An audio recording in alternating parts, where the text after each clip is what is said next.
separate world. I'll open to you the gates of my world.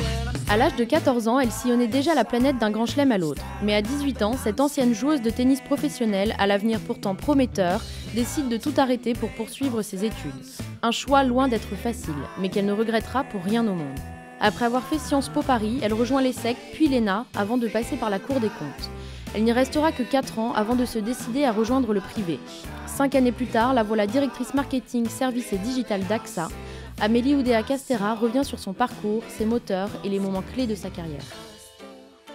J'ai eu donc une première vie de joueuse de tennis professionnelle, avec une carrière grosso modo qui s'est déroulée de l'âge de 14 ans à l'âge de 18 ans, dans laquelle j'ai eu l'opportunité de voyager dans très nombreux pays, de glaner aussi quelques titres, championne de France, championne du monde, donc une très très belle expérience.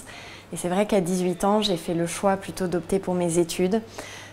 Plusieurs raisons ont poussé à ça. Une, la plus évidente, qui était une blessure à l'épaule, mais plus fondamentalement, c'était vraiment le sentiment que c'était une vie de beaucoup de sacrifices et que je me privais aussi d'une partie sympathique de la jeunesse consistant à faire des études, à apprendre beaucoup de choses, à faire des très belles rencontres intellectuelles, humaines, amicales. Et donc j'aspirais à reprendre une vie un petit peu plus normale où je m'épanouirais plus pleinement sur le plan intellectuel. Et voilà, du coup, à 18 ans, le choix d'opter pour mes études. Et j'ai démarré par Sciences Po avant ensuite d'enchaîner sur l'ESSEC et l'ENA, qui ont été des années extrêmement épanouissantes et enrichissantes. Donc j'ai vraiment jamais regretté ce choix et j'ai toujours regardé vers l'avant.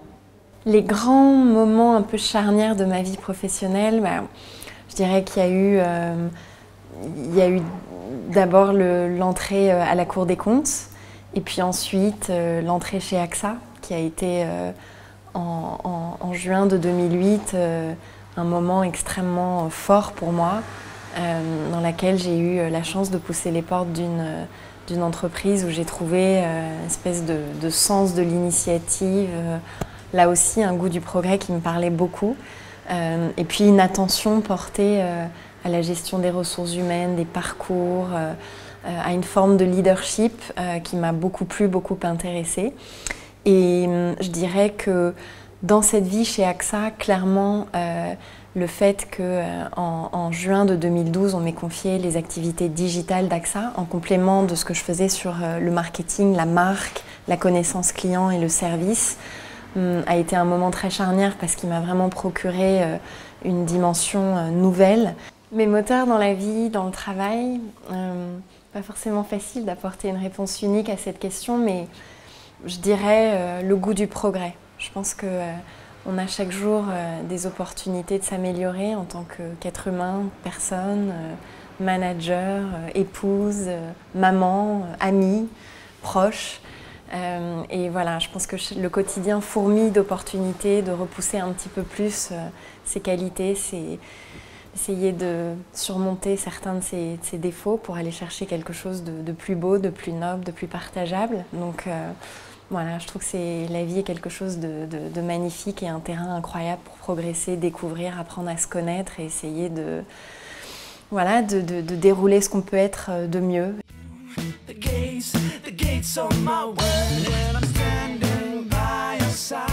Ce que j'attends de mes collaborateurs, et d'ailleurs ce que j'essaie moi-même de leur apporter, je pense que c'est le mix un peu de deux notions. C'est le mix d'une exigence, volonté de faire les choses le mieux qu'on le peut, et en même temps d'une forme de bienveillance, d'un regard doux et caring, comme disent les Anglais, posé sur les choses, les aventures, les personnes, les gens.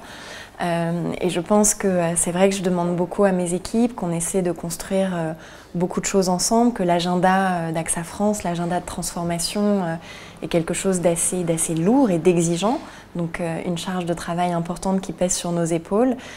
Et en même temps, je crois, ce sens de la cohésion et jamais perdre l'humain, ce goût des autres, quelle que soit l'aventure dans laquelle on est embarqué, parce que c'est vraiment le levier. Alors, concilier le rôle de femme d'action dans l'entreprise et de maman, pas quelque chose de facile tous les jours. Je pense que nombre d'entre nous, on se sent imparfaite dans les deux rôles. Moi j'ai envie de dire, je pense qu'il y a clairement une question d'organisation. Et là j'ai envie de dire, voilà, c'est plus facile d'avoir les moyens de bien s'organiser chez soi, de pouvoir compter sur une nounou, de l'aide, quelqu'un pour chercher vos enfants à l'école. Donc ça c'est un premier paramètre qu'il est, en ce qui me concerne, une chance que je puisse bien le réunir. Et je dirais le deuxième élément, c'est une attention portée à la qualité du moment. Je pense que quand on ne peut pas fournir la quantité, il y a une très belle façon de compenser qui est de donner tout à ses enfants lorsqu'on a ce moment avec eux. Et j'avoue que c'est quelque chose que progressivement j'apprends à faire. Quelque part, mettre des portes coupe-feu entre votre activité professionnelle, les soucis avec lesquels potentiellement vous arrivez à la maison, les petites valises, les cernes, les choses un petit peu qui vous chargent, hein, qui pèsent sur vos épaules, mais d'arriver à recréer ces espaces du coup de pureté, de liberté, consacrés vraiment au moment avec vos enfants et à ce que vous pouvez leur donner de meilleur, de plus joli au moment où vous êtes avec eux.